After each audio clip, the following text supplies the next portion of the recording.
పరకామణి చోరీ కేసులో టీటీడీ మాజీ చైర్మన్ భూమన కరుణాకర్ రెడ్డికి సిఐడి అధికారులు నోటీసులు ఇచ్చారు. దీనికి సంబంధించి మరింత సమాచారం మా ప్రతినిధి నారాయణప్పని అడిగి తెలుసుకుందాం. చెప్పండి నారాయణప్ప, కరుణాకర్ రెడ్డికి నోటీసుల జారీపై మరిన్ని వివరాలేంటి? పవన్, తిరుమల శ్రీవారి పరకామణి చోరీ కేసులో సిఐడి అధికారులు విచారణను వేగవంతం చేశారు. 2023 ఏప్రిల్ 7వ తారీఖున తిరుమల శ్రీవారి పరకామణిలో పనిచేస్తున్న రవికుమార్ అనే ఉద్యోగి 920 అమెరికన్ డాలర్లు చోరీ చేస్తూ అధికారులకు పట్టుబడ్డారు. దీనికి సంబంధించి అప్పట్లోనే తిరుమల 1వ పట్టణ పోలీస్ స్టేషన్ లో కేసు నమోదైంది.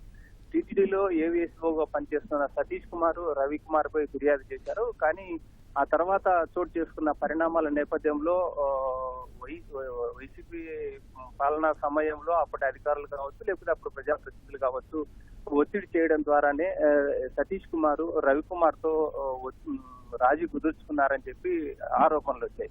దీంతో కూటమి ప్రభుత్వం అధికారంలోకి వచ్చాక కోర్టు ఆదేశాల మేరకు పరకామణి కేసును తిరిగి విచారణ చేపట్టారు. ఇందులో భాగంగానే సిఐడి డీజీ రవిశంకర్ అయ్యన్నార్ నేతృత్వంలో విచారణ సాగుతోంది. ఇందులో భాగంగా ఈ నెల డిసెంబర్ 2వ తారీఖున విచారణ పూర్తి చేసి ఫీల్డ్ కవర్ లో నివేదిక ఇవ్వాలని చెప్పి కోర్టు ఆదేశాలు జారీ చేసిన నేపథ్యంలో విచారణను వేగవంతం చేసిన సిఐడి అధికారులు గడిచిన కొన్ని రోజులుగా తిరుపతి పద్మావతి అతిథి గృహంలో తాత్కాలిక కార్యాలయాన్ని ఏర్పాటు చేసుకుని విచారణ చేపట్టారు. ఇందులో భాగంగానే గతంలో టీటీడీలో పనిచేసిన పరకామణి చోరీ సమయంలో టీటీడీలో వీజీఓగా పనిచేస్తున్న గిరిధర్ని విచారించారు. అదేవిధంగా పరకామణి చోరీ జరిగిన సమయంలో తిరుమల 1వ పట్టణ పోలీస్ స్టేషన్ లో పనిచేసిన జగన్మోహన్ రెడ్డి కావచ్చు, లేకపోతే సిఐ లక్ష్మీకాంత్ రెడ్డిని, అదేవిధంగా వెంకటేశ్వర్లను, ఇలా అందరినీ విచారించారు. ఇందులో భాగంగానే పరకామణి చోరీ జరిగిన సమయంలో తిరుమల తిరుపతి దేవస్థానం చైర్మన్ గా పనిచేస్తున్న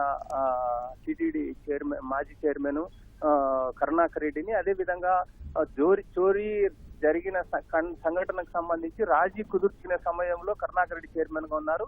చోరీ జరిగిన సమయంలో తిరుపతి శాసనసభ్యుడి హోదాలో టీటీడీ ధర్మకర్తల మండలి ఎక్స్-అఫిషియో సభ్యుడిగా కూడా ఆయన సమావేశాలకు హాజరయ్యేవారు. ఈ నేపథ్యంలోనే రవికుమార్ సతీష్ కుమార్ మధ్య రాజీ కుదుర్చుకునే సమయంలో ఎలాంటి ఒత్తిళ్లు జరిగాయి, మీ ప్రమేయం ఏంటి, 14 కోట్ల రూపాయలు రవికుమార్ తన ఆస్తులు టీటీడీకి విరాళంగా ఇవ్వడానికి నిర్ణయించుకున్న తర్వాత రాజీ కుదుర్చుకున్నారని చెప్పారు.